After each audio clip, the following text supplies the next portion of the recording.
भारत के सुप्रसिद्ध किडनी विशेषज्ञ डॉक्टर प्रशांत बेंद्रे। आज हम जानेंगे कि एक डॉक्टर की लाइफ कैसे होती है। Thank you very much. मैं सबसे पहले आपका धन्यवाद अदा करना चाहता हूँ, आप लोगों ने इस प्रोग्राम में मेरे को यहाँ बुलाया। और मेरा नाम डॉक्टर प्रशांत बेंद्रे है। मैं गत 15 वर्षों से मेरठ में प्रैक्टिस करता हूँ। मैं किडनी स्पेशलिस्ट हूँ, नेफ्रोलॉजिस्ट हूँ। और मैंने अपनी जो प्राइमरी एजुकेशन है और हाई स्कूल है ये मेरठ से ही करा है। उसके बाद MBBS मैंने यही मेरठ मेडिकल कॉलेज से करा है। उसके बाद मैंने अपनी MD post graduation Lucknow medical college KGMC से करी। और उसके बाद मैंने अपनी super specialization DM degree nephrology में All India Institute of Medical Sciences New Delhi से करा है। अब 15 साल से मैं यहाँ पे जनता की सेवा कर रहा हूँ, नेफ्रोलॉजी की प्रैक्टिस कर रहा हूँ। सर, हमारा पहला सवाल है कि आपको कब लगा कि आप डॉक्टर बनना चाहते हैं और फिर इसके लिए आपने किस तरह से तैयारी की? जी, ऐसा है, जब मैं बहुत छोटा था तो मेरे घर में मेरे पिताजी जो थे वो CPMT करके जो प्री मेडिकल एग्जामिनेशन होता है उसकी एंट्रेंस के लिए कोचिंग करते थे। तो उनके पास काफ़ी स्टूडेंट्स आते थे जो उनसे पढ़ के आगे जाके डॉक्टर बन गए और फिर मैं भी उनके संपर्क में रहा। तो मेरे लिए मेरे पिताजी और जो उनके छात्र थे जो आगे चल के डॉक्टर बने वो बहुत बड़ा एक प्रेरणा का स्रोत रहा। और उन्हीं को देख के मैंने इस चीज़ से प्रेरणा ली है कि आगे जीवन में मुझे डॉक्टर बनना चाहिए। उनका आचरण देख के, उनकी सेवा देख के, उनका ज्ञान देख के इस चीज़ से मैं बहुत प्रभावित रहा। तो तभी मैंने, आप समझ लीजिए 8th या 9th क्लास में निर्णय लिया कि आगे मैं डॉक्टर बनना चाहता हूँ। Very nice sir. MBBS में एडमिशन के बाद आपकी लाइफ मेडिकल कॉलेज में किस तरह की है? जी, ऐसा है, MBBS में जब सिलेक्शन होता है तो काफ़ी मेहनत के बाद होता है।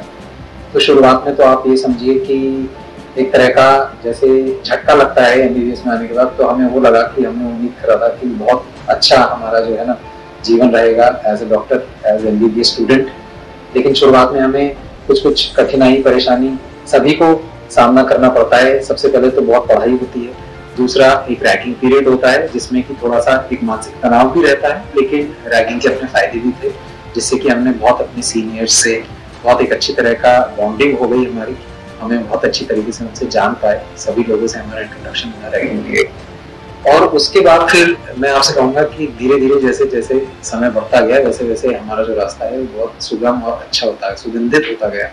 MBBS में बहुत सारे मित्र मिले, बहुत सारे मित्र बने और बहुत नई नई बातें हमने सीखी। एक कॉलेज लाइफ का जो आनंद होता है और एक मेडिकल कॉलेज की लाइफ का जो आनंद होता है वो बिल्कुल एक डिफरेंट टाइप का फ्लेवर होता है, जो कि आपको किसी भी लाइफ में किसी भी कॉलेज में नहीं मिल सकता। उसका आनंद लिया। तो कुल मिला के बहुत ही अच्छी जर्नी रही MBBS की, बहुत एंजॉय करा। सर, क्या आपको कभी लगा कि बाकी लोगों को करियर बनाने के लिए इतनी पढ़ाई नहीं करनी पड़ती और मेडिकल में पढ़ाई कभी खत्म होती नहीं है?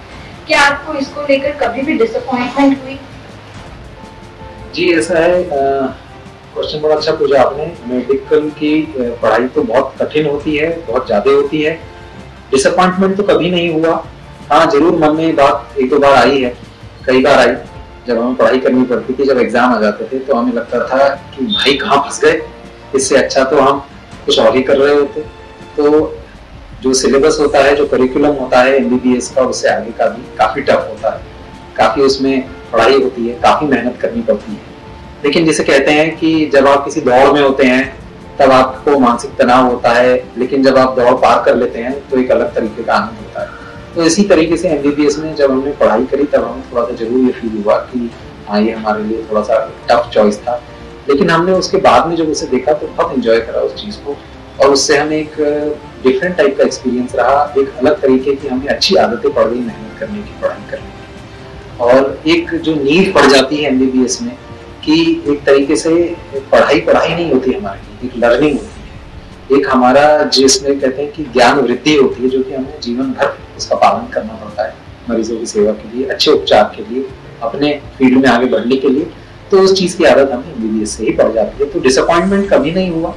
जैसे जीवन है, अच्छे और बुरे का एक संगम होता है, इसी तरीके से कभी कभी थोड़ा बहुत निराश जरूर हुए, लेकिन अधिकांश मैं आपसे कहूँगा कि हमें बहुत अच्छा।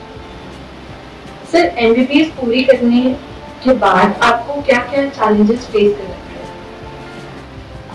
जी, एमबीबीएस पूरा करने के बाद सबसे पहले तो मन में ये विचार आया कि हाँ, हमने एमबीबीएस कंप्लीट कर लिया है, लेकिन अभी हमारी मॉडर्न मेडिसिन में कोई बहुत अच्छी स्टैंडिंग नहीं है।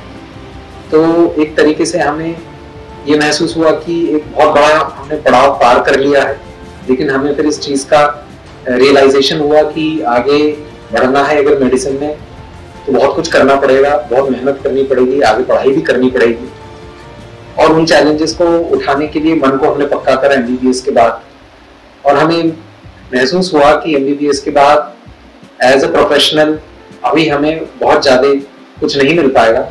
तो इसको विचार में रखते हुए हमने आगे पढ़ाई करी, और एक मन में संतुष्टि जरूर हुई एमबीबीएस करने के बाद कि हाँ, डॉक्टर की उपाधि हमें मिल रही है। ये एक जीवन का बहुत बड़ा उपलब्धि होती है, एक बहुत अच्छा एक हर्ष महसूस होता है अंदर से ही कि ये डॉक्टर का जो एक डिग्री होती है, जो बड़ी मेहनत से मिलती है, ये हमें एमबीबीएस के बाद मिल पाई। इस चीज़ का जरूर हमें आनंद। सर, आपने एमबीबीएस एमडी के बाद डीएम एम्स में एडमिशन लिया, कितना कठिन होता है एडमिशन लेना? जी, ऐसा है, देखिए एमबीबीएस पहले तो हमें लगता था कि एमबीबीएस में घुसना कठिन है। उसे पार करने के बाद फिर जब हमने देखा कि एमडी पोस्ट ग्रेजुएशन और डीएम सुपर स्पेशलाइजेशन, इसमें एंट्री लेने के लिए जिस प्रकार की मेहनत और जिस प्रकार की पढ़ाई करनी पड़ती है, उसके सामने एमबीबीएस में एंट्रेंस के लिए जो पढ़ाई हमें करनी पड़ी वो बहुत ज़्यादा नहीं थी। डीएम और एमडी में एंट्रेंस के लिए काफ़ी मेहनत करनी पड़ती है, काफ़ी सजगता से पढ़ाई करनी पड़ती है, काफ़ी जिसे कहते हैं युक्ति से पढ़ाई करनी पड़ती है। और एक तरीके से आप ये समझिए कि केवल उस वक्त पढ़ाई उद्देश्य नहीं रह जाता, क्योंकि जीवन आगे बढ़ चुका होता है, आपकी एज भी काफ़ी हो जाती है, तो उसके साथ कुछ सामाजिक व पारिवारिक जिम्मेदारियां भी होती हैं जो पढ़ाई के साथ पूरी करनी पड़ती हैं। केवल एक स्टूडेंट नहीं रह जाते हैं आप उस स्टेज पे। तो इन सब चीज़ों को बैलेंस करना और साथ में पढ़ाई करना और एंट्रेंस एग्जाम की तैयारी करना, ये सही में कठिन होता है। लेकिन जैसे चैलेंजेस बड़े बड़े होते हैं, उनके साथ एक जोश और एक मेहनत से आप आगे बढ़ते हैं, तो उसे पार करने के बाद एक संतोष अलग तरीके का, तो वही हमने। Thank you sir. सर, आपने डीएम नेफ्रोलॉजी नहीं क्यों की?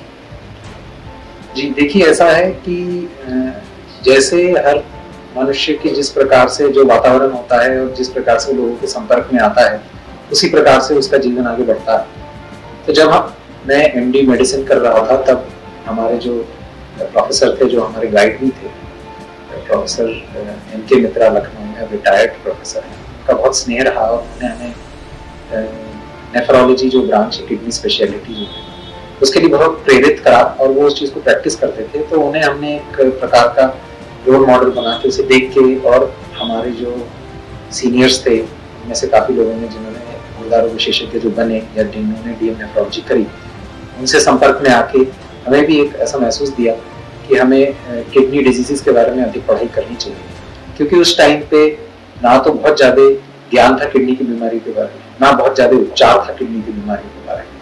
तो एक प्रकार का एक नया फील्ड था जिसमें कि एक उत्साह था और एक मन में ज्ञान की पिपासा थी कि इसको सीख के हम कुछ नया कर सकते हैं। इसलिए मेरा जो मन है किडनी डिजीज और नेफ्रोलॉजी। सर, जो स्टूडेंट डॉक्टर बनना चाहते हैं उन्हें आप क्या संदेश देना चाहते हैं? जी, बहुत अच्छा सवाल पूछा आपने। आजकल देखिए मैं देख रहा हूँ बहुत समस्या है कि हमारा यूथ जो है देश का, वो इस प्रकार की किसी भी फील्ड में नहीं जाना चाहता जिसमें कि ज़्यादा मेहनत हो, ज़्यादा लगन हो, बल्कि ऐसी फील्ड में जाना चाहते हैं जहाँ मज़े ज़्यादा हो पाए, पढ़ाई कम हो, अपने लिए समय मिले, घूमने फिरने के लिए समय मिले और बहुत ज़्यादा कुछ करना ना पड़े। तो मैं सभी स्टूडेंट्स को बोलना चाहूँगा सबसे पहले कि डॉक्टरी या मेडिसिन एक ऐसा नोबल प्रोफेशन है, मुझे नहीं लगता कभी भी हिस्ट्री में इसके बराबर कोई प्रोफेशन आ पाएगा। एक इतना निस्वार्थ प्रोफेशन है जिसमें कि कई बार आपको अपने बारे में कम सोच के लोगों के बारे में या बीमारियों के बारे में, मरीज के बारे में, पेशेंट्स के बारे में ज़्यादा सोचना। और जब हम निस्वार्थ भाव से काम करते हैं, सेवा करते हैं, तो उसका जो आनंद है वो आपको करके मिल सकता है और किसी प्रकार से नहीं मिल सकता। जहाँ तक पढ़ाई की बात है, जो लोग इंटरेस्टेड रहते हैं पढ़ने लिखने में, जिनको एक मन में क्यूरियोसिटी है, जिनके मन में जानने की इच्छा है, उनके लिए मेडिसिन से बढ़िया कोई फील्ड नहीं है, क्योंकि इसमें रोज रोज नए प्रकार के डेवलपमेंट होते हैं, नई नई चीजें पता चलती हैं। और मैं कहता हूं कि अगर आप लोग विश्वास करते हैं किसी एक शक्ति में, किसी में विश्वास करते हैं, नेचर में विश्वास करते हैं, आपको लगता है कि मनुष्य का शरीर ऐसा है जो कि अद्भुत मशीन है, जो कि नेचर ने तैयार करी है, उसके बारे में जब हम जानते हैं तो इतना आश्चर्य होता है, मन में एक अलग सा उल्लास पैदा होता है कि शायद हमारी तकनीक, शायद हमारी साइंस कभी उस नेचर की बराबरी नहीं कर पाएगी जिसने इस मनुष्य के शरीर को बनाया है। उसको जान जान के एक प्रकार का, जैसे आप मैजिक शो देख रहे हैं और आपके समझ में नहीं आता कि ये मैजिशियन ने कैसा जादू करा है, इस प्रकार की भावना मन में बार बार जब हम मनुष्य के शरीर के बारे में पढ़ते हैं तब मन में आती है। और जब मैजिक शो देखते हैं तो कैसा आपके मन में महसूस होता है, खड़े होकर जोर जोर से तालियां बजाते हैं और फिर आपको कई दिनों तक नींद नहीं आती, आप उस मैजिक के बारे में सोचते रहते हैं। इसी तरीके से जब आप मेडिसिन की पढ़ाई करेंगे, छात्र मेडिसिन की पढ़ाई करते हैं, तो मन में जो एक उल्लास और एक मैजिक की भावना आती है, उसकी कोई बराबरी। बहुत सही बोला, बहुत सही बोला। सर, भारत में किडनी की समस्या कितनी बड़ी है और एज अ सोसाइटी हम सभी मिलकर क्या कर सकते हैं? जी, जैसे जैसे हमारी नेफ्रोलॉजी की फील्ड डेवलप हुई है, वैसे वैसे हम ये देख रहे हैं, हम ये जान पा रहे हैं कि किडनी की समस्या जो पहले माना जाता था कि शायद कम है, लेकिन कम नहीं है हमारे देश में और इनफैक्ट पूरे विश्व में बहुत तेजी से बढ़ रही है। इसके कई कारण हैं। एक तो हमारा जो मॉडर्न लाइफस्टाइल है, जो जीवन शैली है वर्तमान की, उसमें जो हमारी लाइफस्टाइल रिलेटेड डिजीजेस है, जिसको कि हम बोलते हैं जीवन शैली से संबंधित जो रोग है, जिसमें कि डायबिटीज है, ब्लड प्रेशर है और कोलेस्ट्रॉल है और भी बहुत सारी ऐसी परेशानियां हैं, मानसिक तनाव है, जिससे कि बहुत सारी बीमारियां जुड़ी हुई हैं। तो इन सबको देखते हुए गुर्दे की बीमारियां बहुत बढ़ रही हैं और क्योंकि हमारे पास डायबिटीज के, ब्लड प्रेशर के सार्थक उपचार बनते जा रहे हैं, तो ये मरीज जो पहले जिनका जीवन कम होता था या जो बहुत ज्यादा इस बीमारी को झेल नहीं पाते थे, आजकल बहुत लंबे लंबे समय तक दवाइयों के सहारे चल रहे हैं। तो साथ ही साथ क्योंकि गुर्दा अफेक्टेड हो रहा है इन बीमारियों से, तो नई नई प्रकार की बीमारियां गुर्दे की देखने में आ रही है। और आपको जान के हैरानी होगी कि केवल ये बीमारी वृद्ध लोगों में नहीं, मिडिल एजेड में, यंग में भी हम बहुत ज्यादा मिल रही है और बहुत प्रचलित है। और इसकी सावधानी के लिए हम जनता को time to time public awareness programmes करते रहते हैं, मीडिया में बहुत कुछ आता है, तो इसको जान के लोग पढ़ें, समझें और ये जाने की रेयर बीमारी नहीं, बहुत कॉमन बीमारी है। और आज की डेट में आप ये मान के चलिए कि जितना कॉमन ब्लड प्रेशर, शुगर ये है, उसी प्रकार से हमारी गुर्दे की बीमारी बहुत कॉमन है। सर, किडनी पेशेंट को आप क्या कहना चाहेंगे? देखिए, मैं तो पिछले 15 सालों से, 20 सालों से किडनी पेशेंट्स के संपर्क में हुए।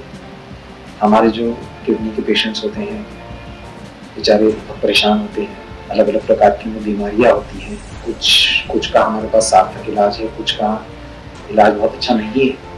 लेकिन मैं ये कहना चाहूँगा सभी पेशेंट से कि आपकी बीमारी एक प्रकार का एक जर्नी है, एक आपका जो रास्ता है ये बीमारी का, इसमें आप लोग अकेले नहीं हैं, इसमें नए नए प्रकार के इलाज हैं। और हम जो डॉक्टर कम्युनिटी है, जो मेडिकल सर्विसेज की कम्युनिटी है, जो किडनी डॉक्टर्स की कम्युनिटी है, वो लगातार ये प्रयत्न कर रही है कि हमारे जितने किडनी के पेशेंट्स हैं उनका जीवन सुगम हो, उन्हें किसी प्रकार का कष्ट ना हो, उनके लिए नए नए प्रकार के उपचार जो आ रहे हैं साइंस के द्वारा, लैब्स में आ रहे हैं, वो हम उन तक पहुंचा पाए। तो निराश होने की कोई ज़रूरत नहीं है। अगर आपको ऐसा लगता है कि आपकी किडनी की बीमारी आपको परेशान कर रही है या आप एक बहुत खराब जीवन व्यतीत कर पा रहे हैं बीमारी की वजह से, तो ऐसा नहीं है। बहुत तरह के सपोर्ट सिस्टम्स हैं, मेडिसिन हैं, केवल दवाइयाँ नहीं हैं, खान पान, जीवन शैली, योग और रेगुलर एक्सरसाइज, हर तरीके के हम एडवाइस ऐसे दे सकते हैं जिससे कि आपका जो प्रभाव है आपके शरीर के ऊपर, आपके मानसिकता के ऊपर इन बीमारियों का, वो कम हो जाएगा। और आप एक normal to near normal life lead कर सकते हैं। टेक्नोलॉजिकल एडवांसेस है किडनी डिजीज में, जैसे कि किडनी ट्रांसप्लांटेशन है, हीमोडायलिसिस है, पेरिटोनियल डायलिसिस है। जब किडनी पूरी तरीके से फेल हो जाती है तो ये जो हमारे पास उपचार हैं इनसे भी हम पेशेंट्स की लाइफ को नॉर्मलाइज कर सकते हैं। आजकल आर्टिफिशियल किडनी और बहुत प्रकार की मेडिसिन के ऊपर रिसर्च चल रहा है। हमें उम्मीद है आने वाले समय में ये हमारे पेशेंट्स के उपयोग आएंगी और अच्छे प्रकार के इलाज हम निकाल पाएंगे। और सभी पेशेंट को कहना चाहूँगा कि 50-100 साल पहले कोई जानता नहीं था किडनी की बीमारी क्या है।